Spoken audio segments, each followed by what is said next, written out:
family. Welcome back to the channel. Credit is king. It's your boy, Danny Rodriguez, coming to you with some more knowledge and some more jewels. So those of you that don't know, I'm a huge car enthusiast, and I'm always going to car meets and car shows and get-ups and pop-up meets and stuff like that out here in Florida. The scene's real huge. And a couple of times that I've gone, or more often than not, I get asked, what are some of the tools that I would need, or what do I need to buy a house? So I wanted to make this video real quick, just the basic fundamentals on what you need if you're ready to take that next step to purchase your own property, to get into the asset game now. So boom, real quick, right? Buying a home, right? So some of us have never gone through the process. Some of us that have family members that never bought a house, if you grew up in the projects, whatever the case is, this may be alien to you. However, the only way that you're gonna get accustomed and comfortable with it is actually getting this information, right? So that way when you go to buy a house or you go to purchase your first home, this is something that you've already heard and it's not like, throwing you off. So these are the basics right here. And this applies to everything in terms of, personal home, your first home, whether it's a multifamily or a single family, as long as it's your primary residence. Here we go. So most lenders, most banks, they want to see a credit score of 580 to 620. Okay, so there was some new legislation that was passed. Some financial institutions will let you get away with a 580, depending on what's on your profile, and then 620 is definitely go across the board. So if you're in the 580 to 620 range, you're in good shape. However, the higher your score, the better rate that you're gonna get. So the lower the score, the higher your interest rate's gonna be.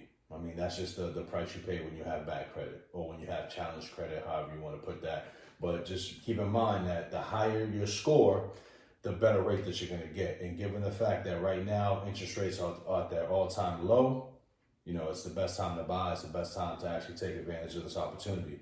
Now, if for whatever reason you're under a 580, the best way and the fastest way to get a jump, let's say, for example, you had a 530 or, 540 or something like that, you can add a trade line to your credit report, right? An aged trade line to your credit report to get you that boost in about 30 to 45 days to get you over that 580 or that 620 hump. Again, depends. The trade line is going to produce based upon what's already on your credit profile. So if you got like 10 or 15 derogatories and negatives, the trade line is not really going to do much. But if you just have like 1 or 2 collection accounts or something like that, or 1 or 2 derogatories, you add a trade line, you'll get a boost, especially if it's age. So when it comes to trade lines, age trumps limit. Just remember that. Down payment. So down payment, right? So FHA right now is like the go-to. So 3.5% down, okay, of the purchase price. So whatever, you do the math. 300 grand. You're trying to buy a house at 300 grand. 3.5% of that is whatever it is. I can't do quick math right now, but it's 3.5% down on the purchase price. Now, and that's FHA, primary residence, first-time home buyer. Now, if you're going to do conventional is about 10 to 20% down. Most people do conventional if they're looking for a second property, an investment property, something that you already have a primary residence and you're looking to get into another residence to make money, cash flow, you're going to be looking at about 10 to 20% down. Now you can go with your primary residence, you can go conventional. Now conventional and FHA have both their pros and cons, that's a whole nother video. But you can go conventional if you have the credit to support that. Conventional loans are primarily for individuals with good credit. Keep that in mind. For the most part, if you don't have good credit and you don't have like I would say over a 700, you're definitely going to fall in the FHA category, to take advantage of that program. But you can also do conventional. Just keep that in mind for those of us that have good credit. You can hop on the conventional side. And again, there's pros and cons that you can take advantage of on both sides of the fence. Again, that's another video. Now, one thing that most people don't talk about is closing costs, okay? So let's say, hey, I got that 3.5% down, whatever it is, I got the 9 grand to make it happen, and then boom, once they put in an offer, once it gets accepted, and then, the underwriter and then the bank starts going over all your documents to see, to make sure that you have the funds and everything, you know, if you don't have the closing costs in there, poof, that's going to be a wall that you're going to hit, and you're never going to forget that pain. So that's something that when I first bought my home back many, many years ago, you know, we ran into that problem of not having enough in the account, and then I had to run last minute and scurry up some last minute dollars. You know what I'm saying, to get the money. But it's something that I wasn't told, even through the process from the underwriter, from the loan officer. I was never told. So that's one thing that I think is left out, right? Because 3.5% down payment sounds fantastic, right? You think, oh, $200,000 house, I just got to come up with X amount of money, I'm golden. No, you got to factor in closing costs. Depending on your state, closing costs vary. Ballpark is anywhere between 13 and 18K, right? So closing costs, depending on your state, between 13 and 18K. So you take 13K if you want, right? Use that as a generalized number, and then add the 3.5% down payment. So if your down payment is $5,000, then it's the 13 plus the 5, so you need a total of 18 grand. Okay, very, very important. You don't want to get through the process, be 80% through, and then come find out you don't have all the closing cost money. And there's ways to kind of counterbalance that with having the seller contribute a certain amount to your closing, and you know, but I mean, again, you want to have enough to cover in case the seller does not want to budge, and if they want you to go all in on the closing, you got to be able to, you know, pay those costs up front in order to close on a loan. So be very, very mindful of that. Whenever you have, in addition to your 3.5, you're gonna need closing costs depending on your state. So keep an eye out for that. And then seasoned funds. So again, something that they don't talk about, right? So everybody that's going out to get a multi-family, multi-unit property, 2, 3, 4 units, anything more than 4 is considered commercial. So if you go out and you get a 1, 2, or let's just say not a 1, but a 2, 3, 4, right, unit, they want to see that you have seasoned funds. So whatever that, let's say, you know, you're gonna, for example, if you're gonna buy a multifamily for 200 grand, right? Whatever that mortgage payment comes out to be, let's say it's $1,000. They want to see that you have 2,000. They want to see that you have the mortgage payment in your bank account sitting for 2 months. I think, yeah, for at least 2 months, maybe even 3 months. So they want to see that you have that money saved, and that's just in case for whatever reason your tenant, or you know, you can't put a tenant, or what, you know, whatever the case is.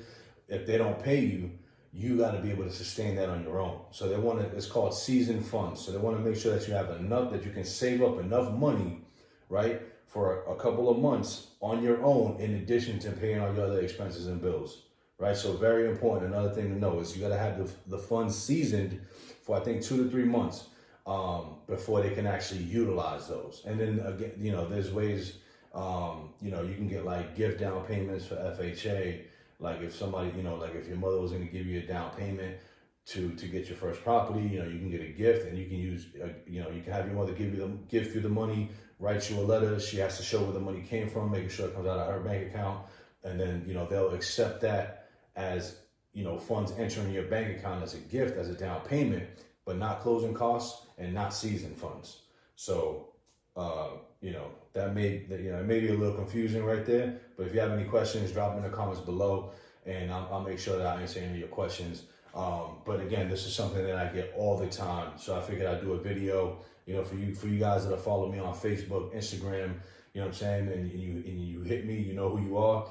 You know what I'm saying? Go to my YouTube, show some support, watch this video, get educated. Again, this is fundamentals. If you want to get in depth, just hit me up, send me a DM on IG, drop a comment below, and then I'll get to you. So seasoned funds. And then lastly, another big one is DTI, which is debt to income ratio. So when you go to a bank, they're going to determine whether you can afford the mortgage that you're applying for, right? So they do a debt to income ratio analysis. So being in the mortgage industry, when I used to work in the mortgage industry, I know that this is a big factor. This is either going to make or break a deal. Now, debt to income, ideally, smooth coasting, 36% or less, okay? Now, can you stretch it? You can go as high as 50. Can you stretch it? Will some people, you know, wiggle there? Yes, they will, up to 50. Anything more than that, it's a wrap. But you definitely want to stay within 36%, or less to get a smooth coasting, approval. Anything more than that, they're gonna weigh out your debt versus your debt versus your income, and whether or not you're gonna be able to afford whatever mortgage it is that you're applying for. So for those of you, for example, debt to income is you take all your income, right? Add all that up, whatever it is. Let's say it's $2,000 a month, and you take all your expenses, okay? And when I mean expenses, I mean the expenses that are showing up on your credit report, right? That's the debt that they're going to utilize. So, let's say you got 500 in expenses, right? So you take your 2,000 or whatever it is that you're making a month for income, you subtract your expenses, and then you divide. Interesting. I'm gonna have to get back to you on that. I know that you divide your expenses into your income to get that percent, but don't quote me on that. I have to get back to you on that. I'll leave it in the description box what exactly the ratio is. My bad. I mean, this is live. This is no edits. This is just going straight off the top of the head. So I'll definitely leave that in the comments. It's just been a while. And I know some things might have changed. However, moving forward, so the debt to income, very, very important. So keep that in mind. You got to make enough, or you can have your spouse or whatever go on the loan with you to get more income if for whatever reason you're short. Now, if this video has helped you in any way, shape, or form, please leave a like. Please subscribe to the channel. I'm going to be dropping more jewels when it comes to real estate. This is just a basic, fundamental, first-time home buyer thingy, to get people started and get those wheels rolling. But I'll be dropping more jewels, more in depth, how to buy real estate, how to leverage it, how to pull money out, home cash out refis, how to leverage your credit to buy assets that are going to be income producing assets, right? Because at the end of the day, anything that's taking money away from you and not making you any money is a liability. So your home, right? Your house, your first house that you buy can be a liability if you're not leveraging it properly. If you're just living in it and paying a mortgage every month, guess what? You're not seeing that money. It's going straight to the mortgage company. That's a liability. So an asset is something that makes you money, right? So I'll be dropping jewels on how to leverage your real estate, your property, on how to make money every month. How to make your money work for you. So again, if you're stopping by the channel for the first time, please consider subscribing, liking. When you like the video or you share it or you comment, it does contribute to the YouTube algorithm, which is going to push the video out to more people, and whoever needs this information will get it. So thank you for stopping by. I'll catch you on my next video. Peace.